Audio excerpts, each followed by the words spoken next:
When you're looking at this outside your window, I suggest that you're looking at this inside your kitchen.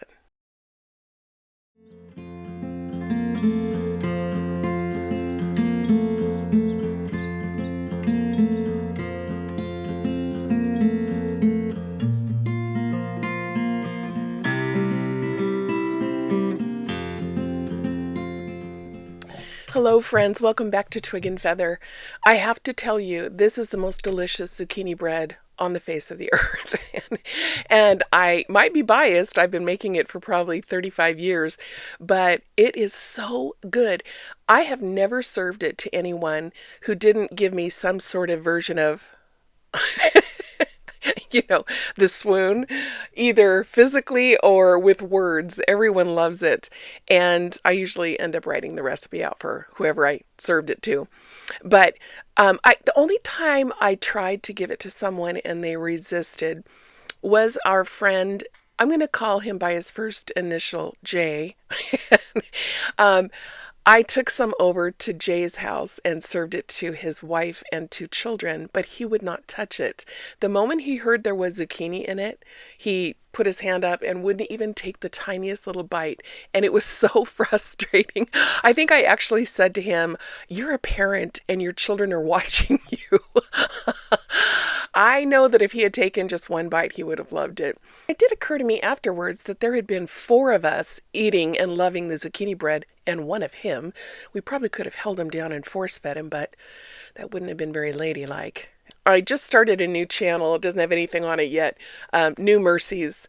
And I'm going to put all my Bible teaching and devotionals over there, but I'm pretty sure I'm going to be talking about Jay over on that channel and this story because I have an idea for it. Anyway, I think you really should give it a go. It's super fast, super easy. Zucchini is in the store year round. And this is the one reason why I grow it in my garden in the summer, because we adore this bread. Never more so than on a day when we have that much snow outside. The first thing you'll want to do is to grate your zucchini. This way you can put it in a colander or a sieve over a bowl and let it drain while you prepare the rest of the ingredients.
You'll find the full recipe written in the description.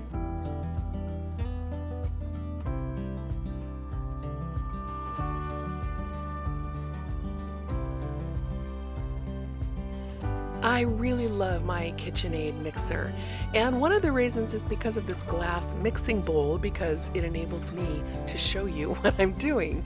But over the years, I have made this many times with just a hand mixer or even just by hand. So use whatever you have, it's going to be fine.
So there you have it. It couldn't be easier.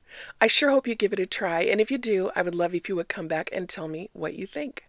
Next up on Twig and Feather, I'm going to show you how I wild crafted some licorice fern from some trees on our property and made tea that was incredibly soothing to my sore throat. So I hope you'll come back for that.